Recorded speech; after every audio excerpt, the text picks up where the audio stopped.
Trump. Listen very carefully. வணக்க மக்கள், இன்னைக்கு நம்ம பார்க்க போகிற வீடியோஸ் எதை பற்றினா ஆக்சுவலாக அந்த அமெரிக்காவோட கடன் மதிப்பை பற்றி பார்க்கணும். ஸோ நம்ம ஊர் கடனே பயங்கரமாக இருக்குது. தமிழ்நாட்டோட கடன் கிட்டத்தட்ட 10 லட்சம் கோடி அளவுக்கு போகுது. 9 லட்சம் கோடி இருக்குது, 10 லட்சம் கோடியை நோக்கி போயிட்டு இருக்கு. 10 லட்சம் கோடி தான். ஸோ நமக்கு அது பெரிய அமௌண்ட்டாக இருக்கலாம். பட் ஒரு ஸ்டேட்டை பொறுத்த வரைக்கும் அதை ஈஸியாக ஏதாவது ஒன்று பண்ணி சரி பண்ணிடலாம். 10 லட்சம் கோடின்றது ஒரு மேஜரான ஒரு பெரிய அமௌண்ட்டாக இருந்தாலும் சரி பண்ணிடலாம். பட் அமெரிக்காவோட கடனை பற்றி நம்ம பேச வேண்டியது இருக்குது. ஏன் அப்படின்னா, உலகத்துக்கே நான் தான் நாட்டாமன்னு சொல்லிக்கிட்டு இருக்கவேன். அதாவது நான்லாம் ஆடம்பரமாக வாழ்கிறேன், சூப்பரான ஆள் இல்லாத அமெரிக்காவுக்கு போனால் செட்டில் ஆயிடலாம். அமெரிக்கா சிட்டிசனாக அமெரிக்காவில் வேறு பார்க்குறான மருமையே, அமெரிக்காவில் வேலை பார்க்குறான என் மகன் அப்படின்னு சொல்லிட்டு பெருமைக்கு எருமை மிக்கிற கதை நம்ம ஊரில் அதிகமாக இருக்குது. அமெரிக்கா சிட்டிசன், லண்டன் சிட்டிசன், இந்த மாதிரி அமெரிக்காவுக்கு போயிட்டாலே அவன் பெரிய ஆள் அப்படின்ற மாதிரி ஒரு பிம்பத்தை உருவாக்கப்படுது. டாலர் மதிப்பு வச்சு தான் உலகத்தில் எல்லாருக்கும் இன்கம் வந்துட்டு இருக்கு. ஏன் இன்க்ளூடிங் யூடியூப்ல டாலர் மதிப்பில் தான் இன்கம் வந்துட்டு இருக்கு. ஸோ அமெரிக்கான்றது ஒரு பெரிய நாடு, நாட்டாமை நாடு, உலகத்துக்கே ஒரு பெரிய டாமினேஷனான ஒரு நாடுன்றது தான் எல்லாருக்கும் தெரியும். அவனுடைய கடன் மதிப்பு எவ்வளோ அப்படின்னா 38 ட்ரில்லியன். ட்ரில்லியன்ன்றது ரொம்ப பேஜரான பெரிய அமௌண்ட். இப்போ இந்த ட்ரில்லியன் அமௌண்ட் கடன் வாங்கியிருக்கானே, இந்த கடனை கட்டணும் அப்படின்னா ஸோ அவன் பெரிய லெவலில் இன்கம் சோர்ஸ் கொண்டு வரணும். யோசிச்சு பாருங்க, இப்போ அவன் மொத்தமாக இப்போ அமெரிக்கா திருப்பி டக்குன்னு ரிட்டர்ன் கொடுக்கணும் அப்படின்னா, அந்த கடனை ரிட்டர்ன் கொடுக்கணும் அப்படின்னா அவனோட ஒட்டுமொத்த அசெட் அமெரிக்காவோட கவர்மெண்டோட அஃபிஷியல் சொத்து இருக்கு, அதாவது கவர்மெண்டோட செக்டாரில் இருக்கக்கூடிய சொத்துக்கள் 5.9 கிட்டத்தட்ட 6 ட்ரில்லியன் தான் இருக்கு. அமெரிக்காவோட கவர்மெண்ட் கையில் வச்சிருக்க சொத்து மதிப்பே, எல்லா சொத்து மதிப்பும் சேர்த்து 6 ட்ரில்லியன் தான். கிட்டத்தட்ட 6 ட்ரில்லியன் தான் அவங்ககிட்ட அமௌண்ட் இருக்கு. 38 ட்ரில்லியன் கடன் அங்கே வச்சிருக்கான். 8 ட்ரில்லியன் கூட கட்ட முடியாது அவனால. மித்த 30 ட்ரில்லியன் யார் தலையில் கட்டுவாங்க? யார் தலையில் இப்போ கடனாக இருக்கு? இப்போ அமெரிக்கர்லாம் பெரிய லெவலில் சம்பாதிக்கிறாங்களா? அமெரிக்கன்ஸ்லாம் பெரிய லெவலில் இருக்காங்களா? கடங்காரங்க பெருமைக்கு எருமை வச்சுட்டு இருக்காங்களே. கடன் என்னைக்கா இருந்தாலும் அன்பை முறிக்கும், இங்கே நாட்டையே முறிக்கும். ஸோ அமெரிக்கா டவுன்ஃபால் ஆக போகுது. அதற்கான ஒரு தெளிவான வீடியோ தான் இந்த வீடியோ. வாங்க வீடியோக்குள்ள போகலாம். சிந்தனை செய் மனமே, சிந்தனை செய் மனமே, செய்தால் தீவினை அகன்றிடுமே. அமெரிக்காவோட கடன் மதிப்பு, அவங்களுடைய ரிட்டர்ன் கொடுக்கக்கூடிய அந்த இன்கம் சோர்ஸ், அதாவது அவங்கள்ட்ட இப்போ ஃபினான்ஷியல் நடந்துட்டு இருக்குல்ல, அவங்கள்ட்ட இன்கம் சோர்ஸ் இருக்குல்ல, அவங்க ட்ரேடிங்ஸ், ஜிடிபி, இது எல்லாத்தையும் ஒட்டுமொத்தமாக சேர்த்து 28 ட்ரில்லியன் அவங்க கட்டிடுவாங்கன்னு வச்சுக்கோங்களேன். 28 ட்ரில்லியன்னா கிட்டத்தட்ட அட்மோஸ்ட் ஒரு 30 ட்ரில்லியன் கிட்ட கட்டிடுறாங்கன்னு வச்சுக்கோங்க. அப்படி இப்படின்னு அவங்களுடைய இன்கம் சோர்ஸ் எல்லாத்தையும் வளைச்சு போட்டு தொடச்சு கொடுத்துட்டாங்க. மிச்சம் 8 ட்ரில்லியன் யார் கட்டுவா? ஸோ இது பெரிய விஷயமா இருக்கு. நான் முன்னாடியே சொல்லியிருக்கேன், ஆப்ரகாம் லிங்கமும் ஜான் ஆஃப் கென்னடியும் கொஞ்சம் படிச்சு பாருங்க. ஆப்ரகாம் லிங்கம் என்ன யோசிச்சாரு அப்படின்னா, அமெரிக்கா ஏன் வேற ஒரு பிரைவேட் பேங்க்கோட நம்பி இருக்கணும், அமெரிக்காக்குன்னே செப்பரேட்டாக ஒரு பேங்க் உருவாக்கும் அப்படின்றது அந்த நாட்டு பேரில் இருக்கனால அந்த பேங்க் அவங்களோடது கிடையாது. பேங்கிங் சிஸ்டம் தனி, ரோத்ஷைல்ட் ஃபேமிலின்னு ஒன்று இருக்குது. ஸோ அவங்களோட லைனேஜ் பேங்கிங்க்கு ஒரு தனி செட்டார் குடும்பமே இருக்குது. ஸோ அவங்களுக்கும் அமெரிக்காவுக்கு சம்மந்தமே கிடையாது, யூதர்கள் கையில் இருக்குது. Simple concept. இதை நம்ம மாற்றணும், அமெரிக்காவோட வளர்ச்சியை நோக்கி போகணும் அப்படின்னா நம்மக்கிட்ட பேங்கிங் சிஸ்டம் இருக்கணும் அப்படின்னு முடிவு பண்ணவர் தான் ஆப்ரகாம் லிங்கம். அவர் என்ன ஆனார்? ஜான் ஆஃப் கென்னடி அப்படி எடுத்துக்கணும். பெரிய பிரைம் மினிஸ்டராக இருந்தாலும், பெரிய அப்பாட்டக்கராக இருந்தாலும், நீ ஒன்றும் இங்கே பிடுங்க முடியாது அப்படின்ற சவால் தான் இவங்க சொல்கிற ஒரு கான்செப்ட். அதாவது கான்ஸ்பிரசின்னு சொல்லக்கூடிய எலிமினாட்டி கும்பல் சொல்லக்கூடிய விஷயங்கள். எலிமினாட்டின்னு சொல்கிறலாம் பேசிக் தான். நம்ம சொல்கிறது இங்கேருந்து அடித்து விரட்டப்பட்ட வணிக கூட்டம் தான் அங்கே போயிட்டு வேறு பேரில் வாழ்ந்துக்கிட்டு இருக்கு. இங்கேருந்து போன மூவேந்தர்கள் கூட்டம் தான் எல்லா நாடுகளையும் ஐரோப்பாவில் குடியேறினார்கள். நான் ஏன் இங்கே ஐரோப்பா குடியை பற்றி பேசுகிறேன் அப்படின்னா, சிம்பிள். இங்கே வெனிசுலாவுக்கு பேரல்ஸ் இருக்குல்ல, ஆயில் வர்த்தகம் பண்ணுறதுக்காக போயிருக்கு, கப்பலை மறிச்சிருக்கான். கொள்ளை கூட்டத்துக்கும் இந்த வெள்ளை கூட்டத்துக்கும் என்ன சம்பந்தம்? 2 பேருக்கும் டிஃப்ரென்ஸ் எனக்கு தெரியல. அவன் பசிக்காக திருடுறான், இவன் தான் பதவி பசிக்காக திருடுறான். பதவி பசி, ஆசை, போகம் இதெல்லாம் ரொம்ப டேஞ்சரான விஷயம். ஆனால் அதை அதிகாரம், அந்தஸ்துன்னு சொல்லிட்டு கவர்மெண்ட் செட்டாருக்குள்ள ஒளிஞ்சுக்கிட்டு இந்த திருட்டு கம்யூனிட்டி பயிலுக திருடுறானுங்க, வழி மறைக்கிறானுங்க. இதையே சோமாலியா சம்மந்தப்பட்ட அந்த ஊர் மக்கள் அந்த கஷ்டத்துக்காகவும் பசிக்காகவும் ஒரு கப்பலை வழிமறைச்சா தீவிரவாதி முத்திரை குத்தி சுட்டு கொட்டுறோம். என்னங்கடா இது? எனக்கு புரியல. இந்த நாட்டில் என்னதான் நடந்துகிட்டு இருக்கு, இதை கேட்கறதுக்கு நாதி இல்லையா? ஏன் ஹானஸ்டா யாரும் பேச மாட்டேறீங்க? இதை தடுத்துக்கிட்டு இருக்கு அமெரிக்காவோட எண்ணெய் வர்த்தகத்தை பற்றி நான் ஒரு சார்ட் போட்டிருந்தேன், பார்த்துருப்பீங்க. எண்ணெய் வர்த்தகம் ரொம்ப கம்மி. அமெரிக்காவோட எண்ணெய் வர்த்தகம், அவனோட வெல்த் ரொம்ப கம்மி. ஆனால் வெனிசுலான்ற நாட்டில் அவ்வளோ எண்ணெய் வளங்கள் இருக்கு. அதை ஆட்டையை போடுறதுக்கு தான் இவ்வளோ பெரிய பாலிடிக்ஸ். உள்நாட்டுக்குள்ள கிளர்ச்சியை உருவாக்கி விட்றது. சிம்பிளாக நீங்கள் யோசிச்சு பாருங்க. நம்ம இந்தியாவுக்கே வருவோம். இப்போ அமெரிக்கா வச்சு சொன்னால் அவங்களுக்கு புரியாது. நம்ம வேர்ல்டு வார் நோக்கி போகும்போது இந்தியன் ஓஷனை தான் மையப்படுத்தி ஓடிட்டு இருக்கானுங்க. ஏன் அப்படின்னா மிகப்பெரிய ஒரு சீ ரோட் இருக்குது, அது வணிக பாதை இருக்குது. நான் முன்னாடியே சொல்லியிருக்கேன், ஒரு வீடியோ இன்னைக்கு வரும் பாருங்கள். ஸோ முன்னாடியே போட்டிருப்பேன்னு நினைக்கிறேன், மேபி ரிலீஸ் ஆகிருக்கும். 1000 ஆண்டுகளுக்கு முன்னாடி தமிழ்நாடு, சவுத் இந்தியா தான் உலகத்துலேயே மிகப்பெரிய ட்ரேட் சென்டராக இருந்துச்சு, அதாவது அமெரிக்காவாக இருந்துச்சு அப்படின்ற ஒரு வீடியோ பார்த்துருப்பீங்க. அந்த வீடியோவுக்கு நீங்கள் அதை பார்த்தாலே உங்களுக்கு புரிஞ்சிருக்கும், இந்தியன் ஓஷன் தான் நிறைய மைய புள்ளியாக இருந்திருக்கு, பெரிய ஹப், துறைமுகம், வணிகம் நடந்திருக்கு. குறிப்பாக இப்போ இந்தியன் ஓஷனில் அந்த எண்ணெய் வர்த்தகம் 2 எண்ணெய் கிடங்கு கண்டுபிடிச்சிருக்காங்கன்னு சொல்கிறோம். அந்த வளத்தை யார் கண்ட்ரோல் பண்ணுறா அப்படின்றது ஒரு சண்டை வரும்ல. ஏன்னா வெனிசுலாவில் அதிக எண்ணெய் இருக்குது அப்படின்றது அது ஆட்டையை போடுறதுக்காக உள்ளே புகுந்து அதிபர் தப்பு, அந்த நாட்டு மக்கள் தப்பு, அது தப்புன்னு சொல்லி உள்ளே புகுந்து நம்ம ட்ரம்ப் ஆட்டையை போட்டாப்புல. உலக நாடுகள் முழுக்க கடுப்பில் இருக்குது, கடும் விரக்தியில் இருக்க மாதிரி காட்டப்படுது. இவங்க எல்லாருமே திருட்டு போயிடுதான், எவனும் ஊத்தமே கிடையாது. ஸோ வெறுப்பில் இருக்க மாதிரி காட்டுறாங்க. இந்த நியூஸ் நீங்கள் படிங்க, உங்களுக்கு ஒரு விஷயம் புரியும். கிரீன்லாந்தை கைப்பற்ற நினச்சிங்கன்னா போலாந்து சும்மாலாம் இருக்காது. போலாந்துன்ற நாடை நீங்கள் அட்ரஸ் பண்ணணும்னா அப்படின்னா எண்டு கேம்னு சொல்லி சொல்கிறாங்க. போலாண்டுன்றதை நீங்கள் ரொம்ப சீரியஸாக கவனிக்கணும். ஐரோப்பியா, இந்த ஐரோப்பியா ரொம்ப முக்கியமான நாடு. நம்ம முன்னாடியே சொல்லியிருக்கேன், இங்கேருந்து விரட்டப்பட்ட கூட்டம் அங்கே தான் ஒளிஞ்சிருந்துச்சு. 2ஆம் உலக போகிறப்போ ஹிட்லர் எங்கே அட்டாக் பண்ணா அப்படின்னா போலாந்து தான் ஃபஸ்ட்டு. வார் ஸ்டார்ட் ஆன இடமே போலாந்து தான். 24 மூவிலையும் போலாண்டில் தான் ஆரம்பிக்கும். ஸோ ஒரு சில சீக்வன்ஸ் போலாண்டை காட்டுவானுங்க. ஆரம்பித்த இடம் 2ஆம் உலக போர்.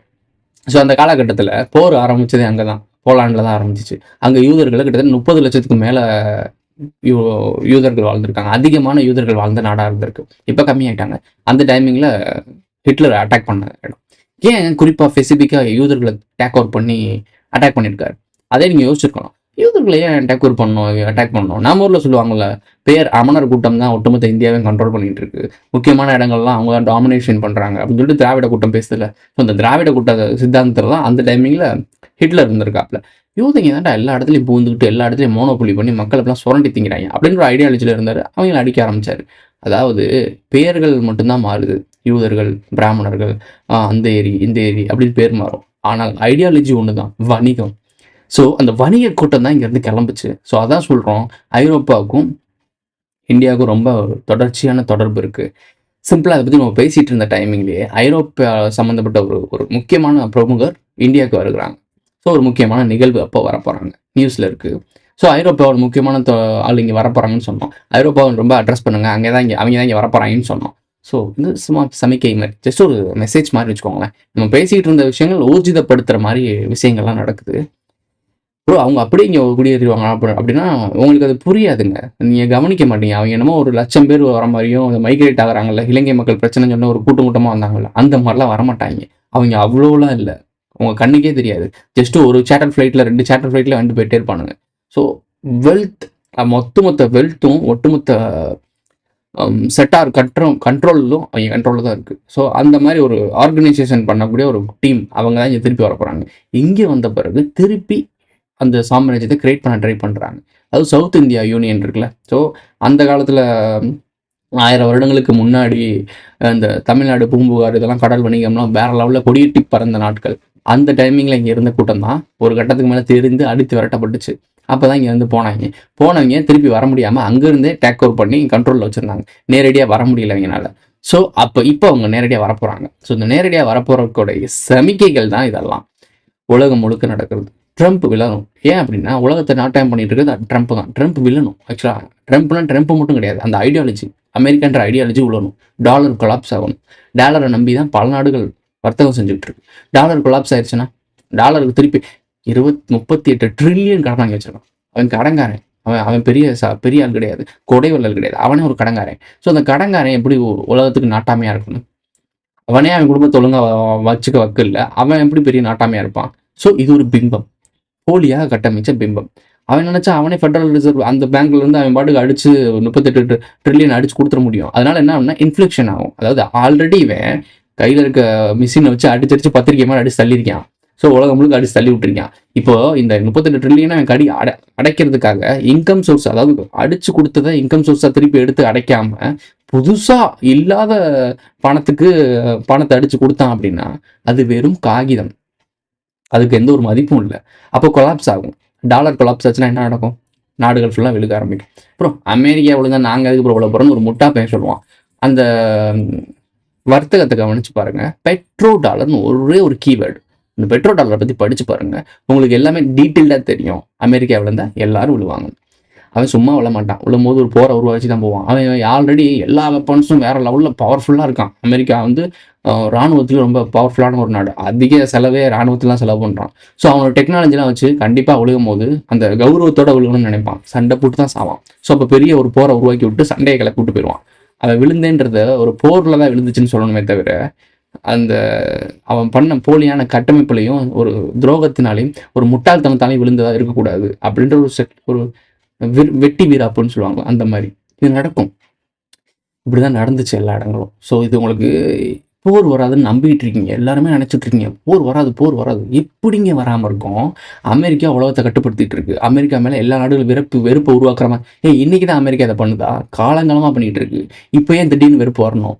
ஏன்னா இந்த டைம் அமெரிக்காவை விழ வைக்கணும். அப்போ எல்லா நாட்டிலையும் இருந்து எதிர்ப்பு கிளம்புற மாதிரி இருக்கணும். அது திடீர்னு கிளம்புச்சுன்னா நீங்க கண்டுபிடிச்சிருவீங்க. அதனால இவ்வளோ நாள் அமெரிக்கா செஞ்ச கோபத்துக்கு எதிர்வினையாக நடக்கிறது அப்படின்ற மாதிரி சொல்லலாம். இந்த காரான்னு ஒரு படம் பார்த்து தனுஷோட படம் ரிலீஸ் ஆகுதுல, காரா, எந்த விதைச்சிங்களோ அதை அறுவடை செஞ்சுதான் அவனு ஒரு டைலாக்ஸ்லாம் வரும், பார்த்துருப்பீங்க. ஸோ அந்த விதைக்கான அறுவடை அவங்க பயிரிட்டிருப்பாங்க. உங்களை தப்பு செய்ய வைக்கிறது, பாவம் பண்ண வைக்கிறது. அதுக்கு அறுவடையா அவனே உருவாக்குன ஆட்களை வச்சு ஏவி விடுறது. இது ரெண்டையும் மேனேஜ் பண்ணுறது தான் நாம் சொல்கிற அந்த கூட்டம், நாகர்கள் கூட்டம். உங்களுக்கு இது புரிஞ்சுக்கிறது ரொம்ப கஷ்டமாக இருக்கும். நம்ம ஆடியன்ஸை சொல்லல, புது ஆடியன்ஸை சொல்கிறேன். புரிஞ்சுக்கிறது ரொம்ப காம்ப்ளிகேட்டடாக இருக்கும். தேடு, நம்ம வீடியோஸ்லாம் நிறைய இருக்குது, தேடி புரிஞ்சுக்கிட்டு வா. அப்போ தான் இது என்னன்னு புரியும். இல்லாட்டினா அந்த போர் வராதுன்னு உட்காந்துட்டு இந்த பைத்தியக்கார கும்பல் 4-5 கும்பல் இருக்குது. ஆசிவகம் திரும்பிக்கிறது, போகர் திரும்பி வந்துடுவார், கல்கி வந்துடுவார், மகதி வந்துடுவார், ஜீசஸ் வந்துடுவார். யாரும் வர மாட்டேன். ஒன்றை நீ தான் காப்பாற்றிக்கணும். வேர்ல்டு வாருக்கு ரெடியாக கொண்டு போயிட்டு இருக்காங்க, ரொம்ப ஸ்பீடாக போயிட்டு இருக்கானுங்க. நான் நினச்சேன் 2028 இந்த ஃபினான்ஷியல் கிரைசிஸ் நடந்த பொழுது அது பிக்கப் எடுக்கும் அப்படின்னு நினைச்சேன். அவன் ஆல்ரெடி ஆரம்பிச்சிட்டான். 2026 ஆரம்பிக்கும் போது ஒரு அம்மா சொல்லிட்டு போச்சுல, 2026 2025 விட 2026 இன்னமும் கடுமையா இருக்குன்னு சொல்லிட்டு போச்சுல அந்த அம்மா. அது நடக்குது உண்மையிலே. தை பிறந்துச்சு, வழி பிறக்குன்னு பார்த்தா இங்க பாதையை அடைச்சிட்டாங்க, பெரிய கேட்டை போட்டு மூடிட்டாங்க. இப்படி பார்க்க வேண்டியதா இருக்கு. என்ன போறாயின்னு தெரியல. இது சிரிப்பாகவும் சிந்திக்கிறதுக்காகவும் இல்லை புரிஞ்சுக்கிறதுக்காகவும் கிடையாது. இது ரியாலிட்டி. உன் கண்ணு முன்னாடி நடந்துட்டு இருக்கு. இந்த போலியான கட்டமைப்பு உடைக்கப்பட போகுது. அதுக்கு பேர் தான் வார் முடிஞ்ச பிறகு எல்லாம் கொலாப்ஸ் ஆயிரும், எல்லாம் அழிஞ்சிரும். திருப்பி புரட்டாசூரி மாதிரி முதல்ல வந்து போடுவாங்க. அங்க காலகாலமா நடந்திருக்கு. ஸோ திரும்ப சொல்றேன், மக்களுக்கு போர் தேவையில்லை. நமக்கு உண்மையிலே போர் தேவையில்லை. நமக்கு தெரிய வேண்டிய விஷயம் உண்மையை மட்டும் தெரிஞ்சுக்கணும். எதுக்கு எல்லா நாடும் கடன் வாங்கிட்டே இருக்கு? ஏன்டா அப்போ என்னதான்டா பண்றீங்க? தமிழ்நாட்டிலையும் கடன்றீங்க, கேரளாவில் கடன்றீங்க, இந்தியாவில் கடன்றீங்க, உலகத்தையே ஆண்டுகிட்டு இருக்க அமெரிக்காவும் கடன்றீங்க. கடன் வாங்கி நீ என்னதான் செலவு பண்ற? இன்ஃப்ராஸ்ட்ரக்சரை வளர்க்குற, எல்லாருமே எல்லாரும் சம்பாதிக்கிறாங்க, எல்லாம் வரி கட்டுறோம், எல்லாம் பண்றோம். அப்புறம் அந்த கடன் எங்க தான் போகுது? எதுக்கு தான் அந்த காசு கடன் எடுக்கிற? இது கேட்கவே மாட்டீங்க யாருமே. எல்லாரும் கரெக்டாக வரி கட்டுறோம். சின்ன தீப்பெட்டியிலேருந்து அந்த ஸ்ட்ரக்சரை உருவாக்கிட்டான். வாங்குற பொருட்கள் ஆல்ரெடி ஜிஎஸ்டி எல்லா வரியும் கலெக்ட் பண்ணி தான் கொடுக்குறோம். வாங்கும் போதே நம்ம கட்டிடுறோம். ₹1 தீப்பெட்டி வாங்குறோம்னா அதுலேயுமே ஒரு வரியோட தான் வாங்குறோம். ஸோ அப்போ நேரடியாக அது கவர்மெண்ட்டுக்கு தான் போகுது. இப்போ கவர்மெண்ட்டை போகிற பணம் எங்கே போகுது? சம்மந்தமே இல்லாமல் ஏன் கடன் லட்சக்கணக்கில் கடன் வாங்கிட்டு இருக்காங்க. கடன் யாருக்கு தான் போகுது? எல்லா மக்களும் வரைக்கும் அன்றாடம் காட்சி தான் வாழ்ந்துட்டு இருக்கோம். ஆனால் நீங்கள் கடனுக்கு மேலே கடன் வாங்கிட்டே இருக்காங்க. யாருக்கு தான்டா செலவு பண்ணுறீங்க? எந்த குடும்பத்தில் வளர்த்து விடுறீங்க? இதையும் கேட்கவே மாட்டீங்க. 10 லட்சம் கோடிக்கு மேலே கடன் வரப்போகுது தமிழ்நாட்டில். ஆனால் மக்கள் 10,000 சம்பாதிக்கிறதே பெரும் குதிரை கும்பா இருக்கு. அப்போ காசு எங்கே போகுது? யார் ஆட்டை போடுறோம்? எலெக்ஷனுக்குலாம் எப்படி இவ்வளோ காசு பட்டுவாடா நடக்கிறது? எப்படி கொடுங்குறீங்க? ஸோ எடுக்க வேண்டிய இடத்துல எடுத்து கொடுக்க வேண்டிய இடத்துல கொடுத்துருந்தீங்கன்னா இந்த பிரச்சனையே இல்லை. எடுக்க வேண்டியதை மட்டும் தெளிவாக பண்ணுறீங்க, கொடுக்க வேண்டிய இடத்துல ஒழிச்சு வச்சிங்கன்னா இதான் நடக்கும். ஸோ இந்த சிஸ்டம் தெரியுதா? தப்பான சிஸ்டம் தெரியுதா? இந்த ஒட்டுமொத்த கரப்ஷன், ஒட்டுமொத்த சிஸ்டமே கரப்டாக இருக்குது. ஒருத்தனோட ரீல்ஸ் பார்த்தேன் இன்னைக்கு காலையில் தான் வந்துச்சு. ஒருத்தன் பைக்கு R15 பைக் நினைக்கிறேன், திருட்டு போயிடுச்சு. கம்ப்ளைண்ட் கொடுத்துருக்காப்புல. கம்ப்ளைண்ட் கொடுத்துட்டு அதை கண்டுபிடிக்கிறதுக்கு காசு வாங்கியிருக்காங்க. சாட்சி இருக்குது, வீடியோ லிங்க் நான் டிஸ்கிரிப்ஷனில் போடுறேன், பார்த்துக்கோங்க. அந்த பையன் சொல்கிறான் ஓன் பைக், அவனோட ஓன் பைக். ஸோ திருட்டு போயிடுச்சு. அதை திருட்டு போய் அந்த பைக் மூலமாக பல திருட்டு வேலை பார்த்துருக்கான். வேறு இடத்துல திருட்டு வேலை பார்த்து மாட்டிக்கிட்டான். கேஸ் கொடுத்து மாட்டிக்கிட்டான். பைக்கும் போலீஸ் ஸ்டேஷன் வந்துருச்சு. அதை ரெக்கவர் பண்ணுறதுக்காக காசு கொடுத்துருக்கான். கேஸ் ஸ்டேஷனுக்கு, அதாவது கேளுங்க, நல்லா கேளுங்க. கேஸு வண்டியை பிடிச்சிட்டாங்க, வண்டி ஸ்டேஷனுக்கு வந்துருச்சு. அதை ரெக்கவர் பண்ணுறதுக்கு காசு ஒரு அமௌண்ட் கொடுத்து ரெக்கவர் பண்ண கேட்டிருக்காங்க. கொடுத்துட்டாப்புல. இங்கே போங்க, கோர்ட்டுக்கு போங்கன்றாங்க. கோர்ட்டுக்கு போய் அங்கே ஒரு குறிப்பிட்ட அமௌண்ட்டு. இப்போ போயிடுச்சு. திருப்பி போலீஸ் ஸ்டேஷன் வருது, அங்கேயும் ஒரு அமௌண்ட்டு. 30,000க்கு மேலே இந்த வண்டியை திருட்டு போன வண்டியை வாங்குறதுக்கு செலவு பண்ணியிருக்காரு அந்த நபர். அதை விடுங்க, திருநான்ல அவன் வெயில் எடுத்து வெளியே போயிட்டான். உங்களுக்கு புரியுது என்ன நடக்குதுன்னு? திருநவன் இந்த நபர் இருக்கார்ல, இவர் பைக்கு தொலைஞ்சிருச்சு, அவ்வளோதான். இவர் பண்ண தப்பு, இந்த பைக்கை கேர்லெஸ்ஸாக வச்சிருந்தது. அது லாஸ்ட்டாக சொல்கிறாரு, இந்த பைக்கை கேர்லெஸ்ஸாக வச்சிருந்தது, திருடி போயிடுச்சு, இந்த பைக்கு எடுத்துகிட்டு போயிட்டான். அவன் எல்லா வேலையும் பண்ணிட்டான். அவனை அரசு பண்ணி உள்ளே போட்டாங்க. உள்ளே போட்டதுக்கு தான் சொந்த பைக் காணாமல் போச்சுன்றத கம்ப்ளைண்ட் கொடுத்த பாவத்துக்கு 30,000 கட்டி வண்டி அங்கேயே நின்று ரொம்ப நாள் ஓடாமல் ஒரு மாதிரி குப்பையாகி அதை செலவு பண்ணுறதுக்கு ஒரு 10,000, 40,000 ரூபா திருட்டு போன பைக்குக்கு எந்த தவறும் பண்ணாமல் ஒரு சாதாரண மனிதன் கட்டுற மாதிரி இருக்கு. என்ன நடந்துட்டு இருக்கு? இங்கே நியாயம் ஜெயிக்குன்னு நினைக்கிறீங்களா? நான் உங்கள்கிட்ட ஒரு தடவை சொன்னேன், நீதி கிடைக்கிறதுனாலே நிதியை வளைக்கணும். ஸோ இங்கே எங்கேயுமே நீதி இல்லை. இந்த ஜெய் பீம்னு ஒரு படம் வந்துச்சு, அந்த படத்தில் நீதி கிடைச்சிச்சுல, சாதாரண ஒரு பெண்மணி, அந்த பெண்மணிக்கு நீதி கிடைச்சுன்னா எல்லாரும் கொண்டாடினீங்க. ஒரு சாதாரண பெண்மணிக்கு நீதி கிடைக்கணும் தானே இந்த சட்டத்திட்டங்கள் இருக்குது. ஆனால் அந்த சாதாரண பெண்மணியை நீதி வாங்கணும்னா இவ்வளோ கஷ்டப்படணும்னு சொல்லி படம் எடுக்கிறான். அதை பார்த்து நம்ம கொண்டாடிட்டு இருக்கோம், வைப் பண்ணிகிட்டு இருக்கோம். இயல்பாக கிடைக்க வேண்டியது தானே? ஏன் இப்போ இங்கே ஏதோ தப்பாக இருக்குல்ல? ஏதோ ஒன்று தப்பாக இருக்குல்ல? அது என்னன்னு நான் சொல்ல விரும்பல. இது எல்லாமே இங்கே புரியுது, பார்க்குற பாயிண்ட் ஆஃப் வியூவில் தான் இருக்குது. எல்லாம் நம்ம நினச்சிட்டு இருக்கோம், நம்ம எந்திரிச்சோடனே சாப்பிட்றோம், வேலைக்கு போகிறோம், எல்லாம் போயிட்டு வரோம், எல்லாமே நார்மலாக இருக்குன்னு நினச்சிட்டு இருக்கோம். இங்கே எதுவுமே நார்மல் இல்லை, அப்நார்மலாக இருக்குது. ரொம்ப ரொம்ப மோசமாக இருக்குது. இதோட விளைவு தான் வேர்ல்டு வார். ஏன்னா எல்லாருமே கரப்ஷன், இங்கே எவனுமே உத்தமம் கிடையாது. ஸோ இப்போ அந்த எல்லாரும் தான் முகத்துக்கு மேலே ஒரு மாஸ்க் போட்டிருப்பானுங்க. இந்த மாஸ்க் மொத்தமாக விழுகிற நாள் தான் உலகப்போர். அந்த உலகப்போருக்கு அப்புறம் புதுசாக ஒரு உலகம் கட்டுவான். அந்த உலகத்துலேயும் ஸ்டார்டிங்லேருந்து இது மாதிரி தான் ஆரம்பிப்பான். அதுவும் ஒரு நாள் விழும். அப்போது இந்த உலகத்தை ரூல் பண்ணி கொண்டு போகிற ஒரு கூட்டம் தவறான கைகளில் இருக்குன்றது தெரிய மாட்டேது உங்களுக்கு. இதை சொல்ல தான் புரிய வைக்க ட்ரை பண்ணுறோம். இயற்கை எழில் கொஞ்சம் நகரத்தில் வாழ்ந்த நம்ம இப்போது செயற்கையோட ஆர்டிஃபிஷியலாக வாழ்ந்துட்டுருக்கோம்.